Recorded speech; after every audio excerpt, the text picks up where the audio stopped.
कुछ लोग अनपढ़ होते हैं लेकिन मैथ का उनको बड़े तगड़े तरीके से हिसाब किताब कर लेते हैं। मेरे रिश्तेदार हैं, आड़तीय हैं कई, और कई तो जो बुजुर्ग थे बहुत पुराने, एक भी क्लास नहीं पढ़े थे, लेकिन लाखों रुपए का हिसाब, उस जमाने में भी लाखों, अब को लगा लो करोड़ों का हिसाब बिना कैलकुलेटर के हाथों से कर लेते थे। उसे अर्थली विजडम बोलते हैं, दुनियावी विजडम।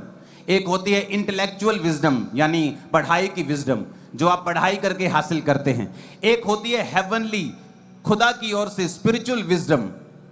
एक होती है डेविलिश विजडम, कि शैतानी बुद्धि, कि वो बंदे जो हैं वो स्कूल में तो नहीं पढ़े हैं लेकिन तब भी शैतानी बुद्धि है उनमें। जिस तरह डैनियल के साथियों ने उसकी चुगली खाई थी और राजा को कहा था कि अगर कोई बंदा तेरे अलावा किसी और देवता की उपासना करे तो वो शेरों की मान में डाल दिया जाएगा। अब राजा को तो मालूम नहीं था कि ये क्यों कर रहे हैं ऐसा, क्योंकि उनको मालूम था कि जो डैनियल है ये कभी भी परमेश्वर के अलावा और किसी की उपासना नहीं करेगा। ये थी डेविलिश, शैतानी बुद्धि। एक होती है ईश्वरीय बुद्धि, जो सबसे ऊपर है इन चारों में। जो ईश्वरीय बुद्धि होती है ये डैनियल में थी, क्योंकि वचन कहता है जब वो छोटा सा बंदी बना लिया गया था तो भी उसने कहा था कि मैं जो बाइबल में वर्जित है, जो बाइबल में मना किया हुआ है, मैं उस खाने को नहीं खाऊंगा। अगर बाइबल में उसे मना किया हुआ है तो मैं उस खाने को नहीं खाऊंगा, क्योंकि परमेश्वर ने उसे मना किया है। तो मैं मर भी जाऊंगा लेकिन वो चीज नहीं करूंगा जो बाइबल में मना है। और जब आप ईश्वरीय बुद्धि का प्रयोग करना शुरू करते हैं, चाहे वो दुनिया की निगाह में उस समय नॉनसेंस लगे, तो बाइबल ऐसा कहती है कि आप लोग आगे बढ़ते जाते हैं और परमेश्वर से आशीषों को लेते जाते हैं और आप अपने नेक्स्ट लेवल में प्रवेश करते हैं। हालेलुया। तो वो कैसे होगा? जब आप ईश्वरीय बुद्धि को हासिल कर लें। ईश्वरीय बुद्धि हासिल कैसे होगी?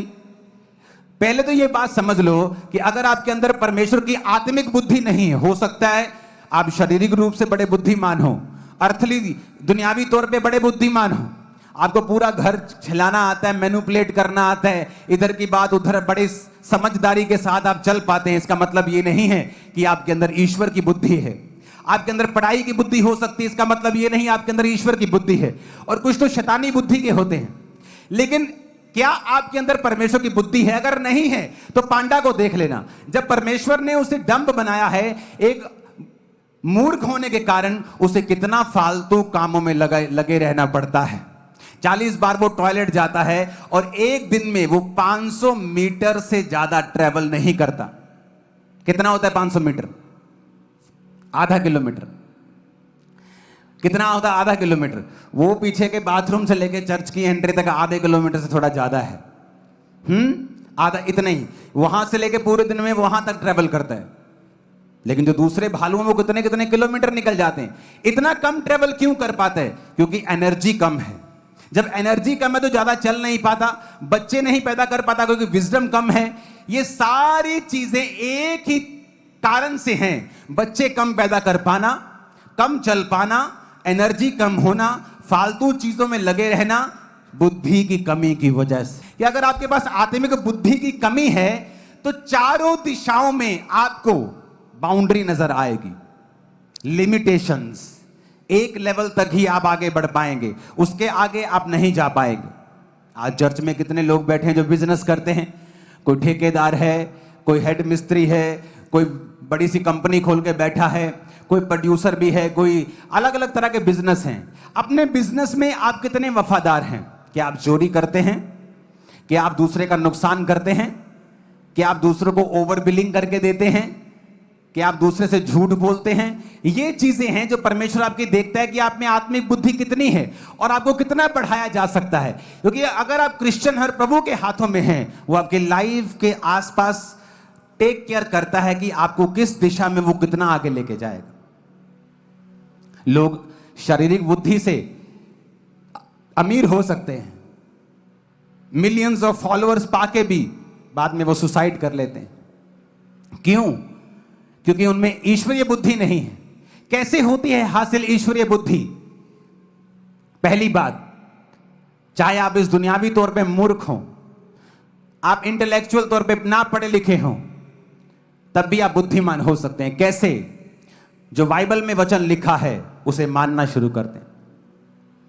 पढ़ें, वचन को पढ़ें, वचन को फॉलो करें। वचन को पढ़ें, वचन को फॉलो करें। उसने कहा अगर तू वचन को पढ़े और इसे मानना शुरू करे, तू मूर्ख भी हो तो भी गिरेगा नहीं, तू मूर्ख भी हो तो भी तू सफर नहीं करेगा। क्योंकि तू अगर दुनियावी मूर्ख है और बाइबल पढ़ना शुरू कर दे, आप नीति वचन में पढ़ के देखो कितनी बुद्धि की बातें लिखी हैं। दोस्तों के साथ कैसे रहना है, समाज में कैसे रहना है, एक पत्नी कैसी होनी चाहिए, पति कैसा होना चाहिए, बच्चे कैसे होने चाहिए, बाइबल में हर चीज का जिक्र किया गया है। यूसुफ की शुरुआत होती है पोतीफर के घर में, और कहां से शुरुआत होती है? पोछे मारने से। इससे नीचे कोई लेवल तो नहीं है। पोछे मारने से शुरुआत होती है। प्रभु के साथ वफादार रहता है। मालिक देखता है कि यार ये इस नौकर को मैं जहां रखता हूं यार बड़ा अच्छा काम करता है, जहां मैं इसको रखता हूं यार बड़ा अच्छा रिजल्ट देता है। उसकी ड्यूटीज बढ़ाता गया, ड्यूटीज बढ़ाता गया, ड्यूटीज बढ़ाता गया, और एक दिन वही यूसुफ उस देश का प्रधानमंत्री था, पोतीफर से भी ऊपर। पोतीफर ने क्या किया? उसकी पत्नी ने झूठी गवाही दी, ये मेरे साथ गलत काम करना चाहता था, मैं बड़े भाग के जान बचाई है। और यूसुफ को पता था ये झूठ है, तू मेरे साथ सोना चाहती थी, मैं नहीं। और पोतीफर ने गुस्से में आकर उसे जेल में डाल दिया। वहां भी उसने कुछ नहीं किया, प्रभु के साथ वफादार रहा, और जेल में भी जेलर ने उसे खाने पीने का प्रधान बना दिया। फिर राजा ने उसे एक दिन बाहर निकाला और अपने स्वप्न को बताया, और यूसुफ ने उसका अर्थ समझाया, और यूसुफ प्रधानमंत्री बना। जब वो प्रधानमंत्री बना तो उसी पोतीफर को, जो उसका बॉस था, जिसने उसे गलत जेल में डाला था, उसको मृत्यु दंड वो दे सकता था, उसकी बुरी हालत कर सकता था, पतली हालत कर सकता था। तो उसके पास पावर थी कि पोतीफर की अब ऐसी की तैसी फेर सकता है। लेकिन जो स्पिरिचुअल विजडम रखता है वो ऐसा नहीं करता। आजकल के जितने सदूकी फरीसी हैं, धमकियां देने वाले, इमेजिन करो अभी उनके पास जीरो पावर है और वो धमकियां दे रहे हैं। सोचो अगर उनके पास पावर हो तो वो नाश कर दे लोगों को। इसलिए प्रभु उनको ज्यादा ऊंचा नहीं लेके जाता। बातें ऊंची ऊंची जितनी मर्जी करी जाएं, रिजल्ट टेस्टिमनीज लाइफ में वो काम कभी नहीं वो देखते। इसलिए मैंने कहा अगर आपके अंदर स्पिरिचुअल विजडम है, आपको टेंशन लेने की जरूरत नहीं। आप बरकतें कलेक्ट करते जाओ, आशीषें इकट्ठी करते जाओ, बढ़ते जाओ, और इतना बढ़ जाओ, इतना बढ़ जाओ, इतना बढ़ जाओ। कोई कितना पत्थर मार लेगा, कोई 10 फुट तक मार लेगा, 20 फुट तक मार लेगा, 50 फुट तक मार लेगा, 100 फुट तक मार लेगा। तुम 10 किलोमीटर ऊपर चले जाओ, 20 किलोमीटर चले जाओ, 50 चले जाओ, पत्थर पहुंचेगा नहीं। तुम उनकी औकात से परे हो जाओगे। हालेलुया। लेकिन तुम जब पावर में होते हो और किसी का नुकसान कर सकते हो और नहीं करते, इसका मतलब तुम वचन को जान गए हो। नीति वचन 9 उसकी 10 आयत में लिखा है, यहोवा का भय मानना बुद्धि का आरंभ है, और परम पवित्र ईश्वर को जानना ही समझ है। नीति वचन 12 उसकी 15, मूढ़ को अपनी चाल सीधी जान पड़ती है, परंतु जो सम्मति मानता है वह बुद्धिमान है। भजन संहिता 19 उसकी 7, यहोवा की व्यवस्था खरी है, प्राणों को बहाल करती है, यहोवा के नियम विश्वास योग्य हैं, साधारण लोगों को बुद्धिमान बना देते हैं। आप साधारण हैं, उसने कहा मेरे नियम विश्वास योग्य हैं, मैं तुझे बुद्धिमान बना दूंगा। तुझे लोग मूर्ख कहते हैं तो बाइबल पढ़नी शुरू कर और बाइबल को अपने नियम में, अपने जीवन में लागू करना शुरू कर, मैं तुझे बुद्धिमान बना दूंगा। ऊंची आवाज में हालेलुया बोलो। याकूब उसकी 1 और 5 आयत में लिखा है, यदि तुम में से किसी को बुद्धि की कमी हो तो प्रभु से मांगे, जो बिना उल्हाना दिए सबको उदारता से देता है और उसको दी जाएगी। प्रभु ने कहा अगर बुद्धि की कमी है तो किससे मांगना है? मुझसे। मैं तुझे बुद्धि दूंगा। तुम बुद्धि मांगोगे, मैं बुद्धि दूंगा, मैं वचनों के भेद को खोल दूंगा, वचन तुम्हें समझ आएंगे।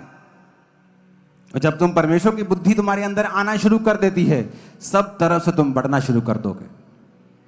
तुम्हें समझ आएगा कि अच्छा मेरी हीलिंग क्यों नहीं हो रही, ओ अच्छा मेरी लाइफ में कमजोरी क्यों है, मेरा शरीर कमजोर क्यों है। बहुत से विश्वासी हैं, कंप्लेंट करते हैं आके, मुझे ये वाले शरीर में ना ये वाली दिक्कत बहुत है। और साथ में ये भी बताएंगे मैं ना थोड़े थोड़े दिनों से व्यभिचार से टेकता रहना, पापा जी प्रे करियो। वो खुद बताते भी रहेंगे कि मुझे इस पाप में गिरने की आदत है, और साथ में ये भी बताएंगे कि मेरे शरीर में प्रॉब्लम है, लेकिन उन्हें ये कनेक्शन समझ नहीं आ रहा कि उसी व्यभिचार की वजह से ये प्रॉब्लम तुम्हारे शरीर में है। तुम किससे नफरत करते हो सकता है उसके कारण तुम बीमार रहो। नीति वचन 2:4 में लिखा, बुद्धि को चांदी के समान ढूंढ और गुप्त धन के समान उसकी खोज में लगा रहे। खोज करनी है बुद्धि की, वचन में खोजना है मुझे क्या करना है, मेरी लाइफ में परमेश्वर क्या चाहता है। इसलिए कहा, अपने यहां हाथ रखो, बोलो प्रभु आज से स्पिरिचुअल बुद्धि मुझे दे दे, मैं मूर्ख ना रहूं। यीशु मसीह के सामर्थी नाम में है, आमीन। ऊंचा आशीष हमारी।